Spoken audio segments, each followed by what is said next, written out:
Shalom, queridos, Deus abençoe a vida de vocês. Passando mais um videozinho de introdução a respeito do Apocalipse. Eu já vi que nós vamos ter. Esse é o vídeo número 3. Eu acredito que a gente vai ter mais uns 4 ou 5 vídeos ainda na frente, talvez vídeos menores, tá? Para a gente discutir alguns pontos que são importantes antes da gente realmente entrar no livro de Apocalipse, tá?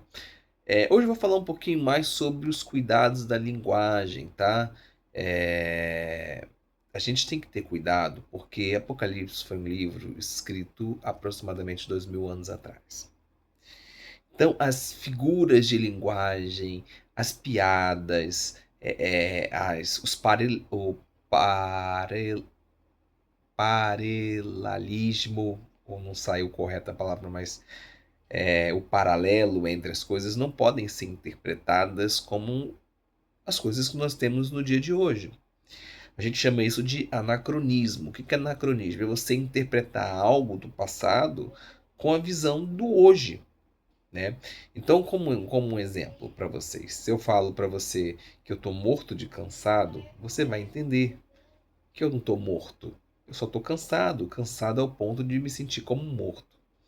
Mas se você pegar essa mesma frase e arrastar ela para daqui a 1000 anos, talvez a pessoa que leia não consiga interpretar. Mas como é que pode ser morto de cansado? Porque é algo que é normal eu falar nos dias de hoje, mas há 1000 anos para frente pode ser que não seja é, é, normal. Então eu não posso pegar e ler lá Apocalipse e achar que eu estou interpretá-lo, melhor dizendo, com as figuras de linguagem dos dias de hoje, tá? Então, para eu fazer essa interpretação, eu preciso levantar algumas ferramentas de contexto. Então, o que eu vou utilizar?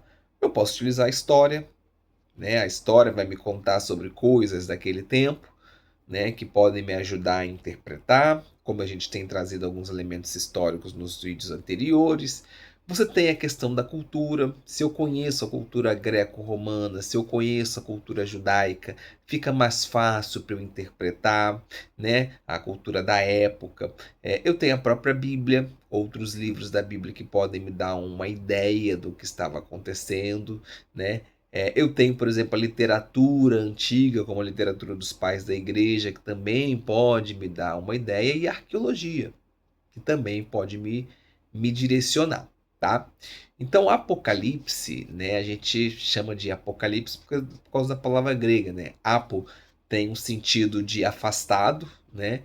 E calipto tem um sentido de oculto, de escondido, ou seja, é algo que está sendo afastado do oculto, que está sendo afastado daquilo que é escondido, ou seja, se está afastado das sombras, se está afastado do oculto, ele está revelado, né? Então, a palavra mais correta seria talvez revelação, a tradução, né? É como a minha Bíblia do David Stern está, né? Revelação de Jesus Cristo, né? E essa forma, né, apocalíptica é uma forma, vamos dizer assim, não é poética, mas é uma forma de profecia diferente. Então você parte de onde você tinha uma profecia clássica, né? Que é aquela profecia que normalmente assim diz o Senhor, e normalmente ela dizia: olha, vocês estão indo por esse caminho sim, mas se vocês se arrependerem, vocês vão encontrar o caminho Y, mas se vocês não se arrependerem, vai acontecer isso, isso, isso, né? Então isso é a profecia clássica, tá? Não precisava de interpretação, estava bem explícito para você aquilo que ia acontecer, tá? Já depois ali da saída do povo, perdão, da ida do povo para a Babilônia, né, para o cativeiro, aí começou a se ter uma nova forma de se falar, né? Aí nós passamos agora a ter uma profecia mais apocalíptica, tá? É, mais que trata mais a respeito dos fins do tempo, que já necessita de uma interpretação. Você já não vê mais, por exemplo, assim diz o Senhor, você vai ver vi, ouvi, né? Eu vi, eu ouvi, né? Já não é mais como a clássica que você faz ali, é, a tentativa de fazer a pessoa se arrepender. A apocalíptica mostra mais o fim do tempo, já mostra mais o que vai ser a desgraça do mundo, mas a graça do povo de Deus, né? Daqueles que vão estar é, sendo livres. Então, a profecia apocalíptica surge nesse contexto, tá? E existiram, obviamente, outras literaturas apocalípticas, tá? A maioria delas surgiram ali no período intertestamentário, ali nos 450 anos que ficou, é, Deus ficou sem falar com o povo, até que veio João Batista. Então, esses livros apocalípticos, eles nos ajudam a ter uma ideia da linguagem. Então, a gente não é, eles não são inspirados pelo Espírito Santo, mas eles podem nos dar uma direção, tá? É, E símbolos em outras obras podem nos ajudar a entender a linguagem da Bíblia, tá? Então, olha só, imagina o seguinte: eu eu não, né? Mas uma pessoa lá há 1000 anos na frente, né? Daqui a 1000 anos, ela está escavando aqui e ela descobre uma frase num livro falando que os soldados levantaram uma bandeira branca. E aí eles ficam tentando entender, mas o que é essa bandeira branca que os soldados estão? Porque eles não têm o resto do texto, eles só têm aquele pedaço. Então eles não sabem se os soldados se entregaram, se não se entregaram, se foram à luta. Eles não sabem, eles só pegaram, só descobriram um papel e naquele papel estava escrito que os soldados levantaram uma bandeira branca. E aí, depois de um tempo, pesquisando, eles descobrem lá uma fita cassete, um CD, um pendrive, e elas conseguem restaurar e tem lá uma música: Bandeira branca, amor, não posso mais, é a saudade, nanana. E aí eles, pô, peraí, tem bandeira branca aqui também. E eles começam a associar esses conhecimentos e vão chegar no final das contas, ou não, ao conceito de que bandeira branca significa paz. Assim poderia ser uma pomba branca também, por exemplo, tá? Então, se eu tenho acesso a literaturas da época que tratam desses símbolos que eram comuns na época, isso me ajuda. Você precisa entender que quando Deus inspira os seus profetas, ele utiliza aquilo que está em vigência no mundo. Então, ou se eu hoje fosse escrever um livro que se fosse se tornar parte da Bíblia, certamente Deus traria exemplos e traria a linguagem atual, gente. Traria a linguagem atual. Você não ia ver provavelmente eu escrevendo assim,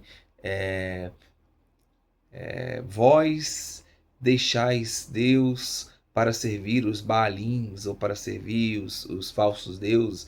Provavelmente você vai ouvir: deixastes Deus e servistes ao telefone celular, ou servistes à internet. Então, sim, usaria-se as linguagens dos dias de hoje, tá? Então, algumas literaturas, algumas coisas que vão sendo descobertas, vamos dando pistas, tá? Inclusive a tradição oral, gente. A tradição oral judaica, ela é muito importante, ela nos ajuda muito. Você quer ver uma coisa da tradição oral? Nós não temos nada escrito a respeito da disputa do corpo de Moisés, né? Que é citado por Judas na Bíblia. Nós não temos nada escrito, temos lá a citação do livro, a citação de Moisés, mas nós não temos nada definido. Mas a tradição oral fala sobre isso. Então isso nos ajuda também a ter uma ideia dos símbolos e do que a gente pode interpretar. Da mesma forma, você tem um trecho muito parecido com algo que foi encontrado lá nos fugiu agora o nome, não são os pergaminhos do Mar Morto, ou, ou seria outro tipo de papel, mas o que foi descoberto lá na comunidade de Qumran, que mostra um texto de Enoque, que é um livro apocalíptico, né? Que não é inspirado pelo Espírito Santo, mas há um trecho lá de Enoque que é quase que ipsilítis, quase que igual ao que está escrito em Judas. Então, olha só, Judas está fazendo uso de um material que provavelmente ele conhecia. E ele faz uso da lei oral, daquilo que foi passado de pai para filho, né, a respeito do corpo de Moisés. Então, nós podemos utilizar esses instrumentos para nos auxiliar a interpretação do livro de Apocalipse. E no decorrer dos nossos vídeos a gente vai mostrando esses achados, aquilo que for mais importante. Deus abençoe a sua vida. Shalom.